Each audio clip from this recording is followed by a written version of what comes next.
وہ آج تک میں نے آپ کو اس کے حالات بتائے ہیں. پہلے میں ناروے میں پوسٹ تھا, یہاں ٹرانسفر ہوا. میری جو پروموشن تھی کافی دیر تک رکی رہی. کیوں؟ Sweden was number 1. پھر انہوں نے آ کے رپورٹ دی کہ کشمیر میں ریفرینڈم ہونا چاہیے, یہی سلوشن ہے کشمیر کا. ہم اس وقت مور اور لیس فارن ایجنٹ ہے. ہمیں جو بڑا ملک جو کہ امریکہ ہے وہ کہتا ہے یہ کرو, ہم وہی کرتے ہیں.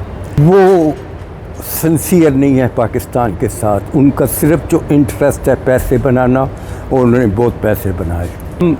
اب پرائم منسٹر صاحب کا حکم ہے, ہم ڈینائی نہیں کرتے, ہم خاموش رہے. مجھے بہت خطرہ ہے جی پاکستان میں اب جو کچھ ہو رہا ہے, اور میں کہتا ہوں اس کے پیچھے ہم اپنی جیبیں بھر رہے ہیں جو پاور میں ہیں. یہی حال تھا ناظم اور سہروردی کو بھی مروایا گیا ہے.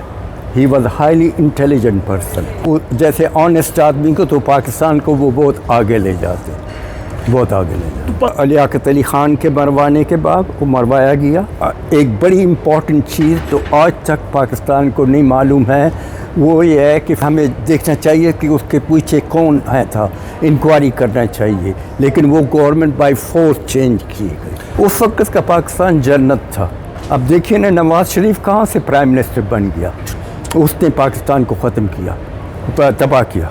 اور ایک دفعہ شہباز شریف کو بھی ملے, اور شہباز شریف نے مجھے ایڈمائر کیا. یہ غلطی کی انہوں نے وہی غلطی کی جو فن لینڈ نے کی تھی.